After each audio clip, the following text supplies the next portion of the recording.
Bell rise industries 1996 में इस company की शुरुआत हुई थी और उसके बाद ऑटो कंपोनेंट और मैन्युफैक्चरिंग इससे जुड़े हुए कंपनी कारोबार करती है। सेफ्टी सिस्टम्स और इंजीनियरिंग सॉल्यूशंस देती है ऑटो कंपनी को ये कंपनी, और लगभग 10 राज्यों में 17 से ज़्यादा मैन्युफैक्चरिंग फैसिलिटी कंपनी की है और दुनिया भर में लगभग 29-30 OEMs को सर्विस देने का कंपनी कारोबार करती है। आईपीओ की मैं आपको डिटेल दे दूं, 21 तारीख यानी कि कल ये आईपीओ खुलेगा, 23 तारीख तक खुला रहेगा। लॉट साइज है इसके लिए 166 शेयरों का। प्राइस बैंड 85 से 90 रुपये का रखा गया है और आप 14,940 रुपये की मिनिमम एप्लीकेशन के साथ आप इन्वेस्टमेंट कर सकते हैं रिटेल कैटेगरी में। मार्केट कैप जो है कंपनी का करीबन 8,000 करोड़ रुपए का है और 2150 करोड़ की इशू साइज है कंपनी की, जो फ्रेश इशू है, जो पैसे कंपनी में जाएंगे। दो खास मेहमान मेरे साथ स्टूडियो में इस वक्त आ चुके हैं। आइए मुलाकात करवाता हूँ मैं आपको कंपनी के मैनेजिंग डायरेक्टर श्रीकांत बड़वे साहब हमारे साथ कार्यक्रम में शामिल हो रहे हैं हमारे स्टूडियो में इस वक्त। आप इंजीनियरिंग, मैनेजमेंट और फाइनेंस का 28 साल से ज़्यादा लंबा गहरा अनुभव रखते हैं। इसके अलावा स्वास्तिक बड़वे साहब हैं हमारे साथ, जो कंपनी की स्ट्रेटेजी वगैरह देखते हैं, और आप ड्यूअल डिग्री, आप भी प्रमोटर हैं, dual degree in finance engineering में आपने हासिल की वॉर्टन से, और इसके साथ ही आप पहले मैकेंसी जैसी कंपनियों में काम करने का अनुभव ले चुके हैं और यहाँ पर चीफ ऑफ स्टाफ भी है और पूरी स्ट्रेटजी का कामकाज भी देखते हैं। आप दोनों का बहुत बहुत स्वागत है। धन्यवाद सर, नमस्कार, और समय देने के लिए आपका बहुत बहुत शुक्रिया स्टूडियो में आने के लिए। श्रीकांत सर, सबसे पहले आपसे ही शुरुआत करते हैं, जरा समझाएं अपनी कंपनी के बारे में सर, क्या कामकाज आप करते हैं, क्या कारोबार है आपकी कंपनी का, बिजनेस मॉडल पूरा समझाइए। तो मैंने इंजीनियरिंग किया एंड उसके बाद में मैंने तुरंत कंपनी शुरू किया। अच्छा। तो एंड एज एज ऑफ 22 96 में? नहीं, मैंने इंजीनियरिंग किया 87 में जी। तो बड़वे इंजीनियरिंग बाद में, पहले अब तो बोलता हूँ, तो 87 में मैंने इंजीनियरिंग किया और बाद में शुरू किया कंपनी। तो just at age of 22 I wanted to be a job giver then job seeker. अरे वाह। और मेरे पास 3 लोग थे, 150 स्क्वायर फुट जगह थी, 150 स्क्वायर फुट रेंटेड पे था। 150 से शुरू किया। हाँ, और 3 लोग थे, मैं चौथा आदमी था, और हमारा टर्नओवर था 8,000 रुपये per month. 8,000 rupees, okay. 1 lakh per annum का था। हम लोग वॉशर्स और ब्रैकेट देते थे, मार्केट में देते थे, we are supplying the tier 2। और उसके बाद में फिर ऐसा लगा कि थोड़ा काम करना चाहिए। 1 साल के बाद में थोड़ा जगह लेना था पड़ा, तो पिंपरी चिंचवड, पुणे, पिंपरी वाइन और भूसरी, और बहुत महंगा था। तो मैं औरंगाबाद का थोड़ा पता किया, तो जो जगह मुझे मिल रहा था पुणे में 5 लाख में, वहाँ मिला 20,000 रुपये में। अच्छा, वहाँ शुरू किया आपने? 25 गुना सस्ता मिला, तो मिला और क्या चाहिए, सोने पे सुहागा हो गया। एक नए स्टार्टअप के लिए, नई कंपनी के लिए पैसा तो लाना मुश्किल होता है। तो फिर मैं वहाँ पर गया, वहाँ पे मैं हॉस्टल में रहा, डॉर्मेटरी में 6 साल। काफ़ी दिक्कत हुई, तबीयत की थोड़ा सा साथ में, कभी जॉन्डिस हुआ, टाइफाइड हुआ, पाइल्स का ऑपरेशन हुआ मेरा, बट देन आई डटा रहा मैं लग के। और हम लोग काम करते हैं, we make automotive components, we make chassis. अच्छा, chassis is the main part, chassis जो बनाते हैं, जिसके ऊपर आदमी बैठता है। राइट।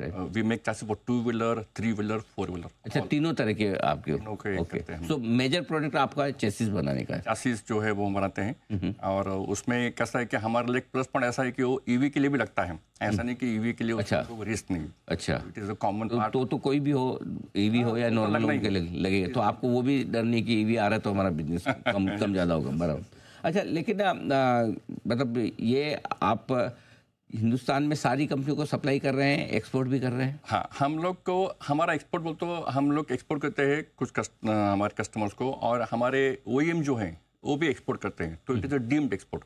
तो हमारे कंपनी से काफ़ी माल हमारा बनता है और पूरे भारत के बाहर कई जगहों पे एक्सपोर्ट होता है। ओके। कुछ लोग हम डायरेक्टली करते हैं, कुछ हमारे OEM के थ्रू होता है। ठीक है। मैं स्वास्थ्य आपसे राय लेना चाहता हूँ। 2,150 करोड़ का आपका इशू है, राइट, और पूरा पैसा कंपनी में ही जा रहा है, तो क्या इस पैसे का इस्तेमाल कैसे करेंगे आप? जी सर, सो ये जो 2150 करोड़ हम रेज कर रहे हैं, उसमें से 75% we will use debt repayment के लिए। अच्छा। और बचा हुआ 25% हम यूज करेंगे for general corporate purposes. Okay. आज हमारा debt to equity close to 1:1 है, और once we repay more than 1,600 crore, हमारा डेट टू इक्विटी और भी कम हो जाएगा। एंड हमें लगता है हम और कंफर्टेबल हो जाएंगे। In that sense, going forward हमें ज़्यादा फोकस करना है 4 व्हीलर पे। टुडे हमारा मेजॉरिटी रेवेन्यू 2 व्हीलर से आता है। अच्छा। But going forward 4 wheeler and commercial vehicle हमारे लिए एक बहुत बड़ा अपॉर्चुनिटी रहेगी। एंड उसका कोई खास कारण क्यों आप 4 व्हीलर पर फोकस ज़्यादा करना चाहते हैं? मार्जिन बेहतर है या मार्केट बड़ा है?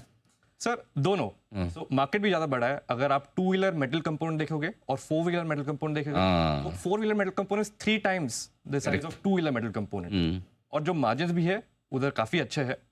आज हमने 2 व्हीलर मेटल कंपोनेंट में एक टॉप लीडरशिप अचीव की है। We have 24% market share. Oh lovely. अभी हमें सेम रेप्लिकेट करना है 4 व्हीलर्स में। तो आज हम ऑलरेडी जैगवार लैंड रोवर के साथ काम करते हैं, टाटा मोटर्स के साथ काम करते हैं, महिंद्रा के साथ काम करते हैं, वोल्वो आयशर के साथ काम करते हैं, अशोक लेलैंड के साथ काम करते हैं। तो काफ़ी बड़ा कस्टमर बेस है हमारा 4 व्हीलर्स और कमर्शियल व्हीकल्स में। तो आप ये बता रहे हैं कि 2150 करोड़ की जो आईपीओ साइज है उसमें से 1600 करोड़ तो आपका लोन रीपेमेंट हो गया। तो दो चीज़ें इसमें, एक तो इस वक्त आपका लोन कितना है और ये रीपेमेंट के बाद कितना रह जाएगा? Sir current loan is around 2600 crore. 2600 crore है हमारा लोन। 1000 करोड़ के आसपास बचेगा।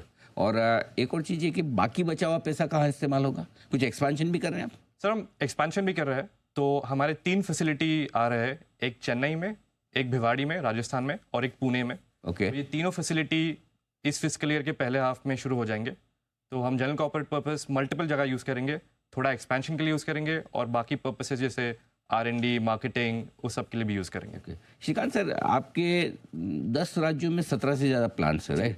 कोई खास वजह कि बजाय एक दो जगह ही बड़े प्लांट लगाने के आप अलग अलग जगह लगा रहे हैं, इसके क्या, इसके पीछे क्या पर्पस है? जैसा मैंने बताया कि हम चैसिस करते हैं। चैसिस एक बहुत बड़ा पार्ट है, लंबा पार्ट है, तो उसमें transportation cost is a very very major impact. अच्छा। जितना मैं कस्टमर से लंबा जाऊंगा उतना ट्रांसपोर्ट कॉस्ट बढ़ेगा।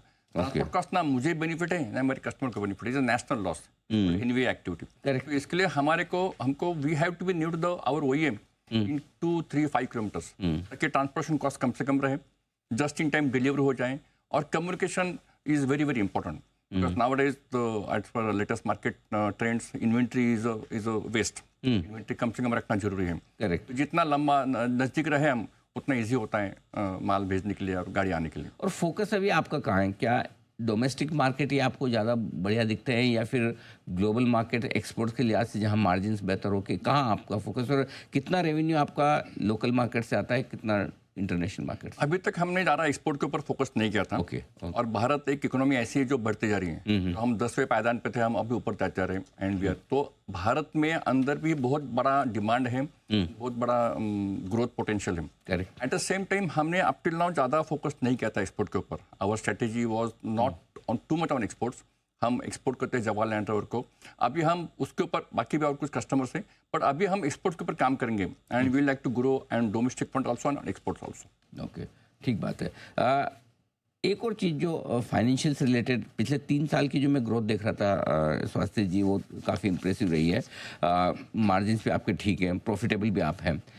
आगे कंपनी की ग्रोथ कहाँ से आएगी? आपको क्या लगता है, क्या ग्रोथ ड्राइवर होंगे कंपनी के? जी सर हमारा मेजर ग्रोथ ड्राइवर 4 व्हीलर और कमर्शियल व्हीकल रहेगा, जैसे हमने बताया। We really want to work with multiple different OEMs। हमें जो करंट OEMs है उनके साथ और काम करना है। हमें हमारा कंटेंट पर व्हीकल बढ़ाने का है। Okay. अगर हम आज चैसी सप्लाई कर रहे हैं और एग्जॉस्ट सिस्टम सप्लाई कर रहे हैं, पॉलीमर कंपाउंड सप्लाई कर रहे हैं, सस्पेंशन पार्ट सप्लाई कर रहे हैं, हम और नए प्रोडक्ट किधर से लेके आए, कैसे लेके आए, न्यू प्रोडक्ट डेवलपमेंट हमारे लिए बहुत इंपॉर्टेंट रहेगा। सो हम मल्टीपल OEMs के साथ काम करेंगे और मल्टीपल न्यू प्रोडक्ट्स भी ऐड करेंगे, जिसकी वजह से हमारा न्यू ग्रोथ होगा। हमारे जो 3 फैसिलिटी भी नए आ रहे हैं उसकी वजह से भी we will get exposure to new geographies. तो ये जो 3 नई फैसिलिटी आ रही है, ये भी मतलब एकदम नए प्लांट है या एग्जिस्टिंग प्लांट में आप एक्सपेंशन कर सर रहे हैं? ये नए प्लांट है जो हम एस्टैब्लिश कर रहे हैं। ओके। और उसमें हम मल्टीपल OEMs के साथ काम करेंगे। अपार्ट फ्रॉम दैट सर, हमने पिछले 6 महीने में 2 एक्विजिशन भी किए हैं। एक कंपनी हमने बाय की है जिसका प्लास्टिक्स में काफ़ी एक्सपर्टीज था, और दूसरी हमने एक जापानीज कंपनी बाय की है जिसका नाम है H1। H1 एक ग्लोबल लीडर है हाई टेंसाइल स्टील में। एक सेकंड में लेना चाहता हूँ हाई टेंसाइल स्टील के बारे में बात करने के लिए। High tensile steel allows you to do light weighting of steel. तो जो आपका 2 मिलीमीटर का स्टील है उसको आपको 1 मिलीमीटर या 0.8 मिलीमीटर या 0.6 मिलीमीटर बनाने के लिए आप हाई टेंसाइल स्टील का यूज करोगे। ओके। तो ईवी में हाई टेंसाइल स्टील का बहुत इंपॉर्टेंट यूजेज है, क्योंकि लाइट वेटिंग बहुत इंपॉर्टेंट है ईवी में। सेम वे हाई टेंसाइल में ड्यूरेबिलिटी भी बढ़ जाता है। So using this acquisition of H1, जिसके 2 फैसिलिटीज है इंडिया में, एक नोएडा में और एक तापुकेड़ा में, हम हमारा 4 व्हीलर कमर्शियल व्हीकल का प्रेजेंस और बढ़ाएंगे। And because of this acquisition हमें 2-3 नए जापानीज कस्टमर भी मिले हैं, और वो जापानीज कस्टमर के साथ भी हम और ग्रो करेंगे। परफेक्ट, बहुत बढ़िया। आज आपकी एंकर बुक है, राइट? जी सर। आज चलिए, और कल IPO खुलेगा। चलिए, आपके IPO के लिए बहुत बहुत शुभकामनाएं। उम्मीद करें कि आपको कैपिटल मार्केट की इनिंग की दमदार शुरुआत हो, अच्छा रिस्पॉन्स मिले। श्रीकांत जी, स्वास्थ्य जी, बहुत बहुत धन्यवाद आपका। आपने समय दिया, विस्तार से आपने IPO के बारे में, कंपनी के प्लान्स के बारे में बताया।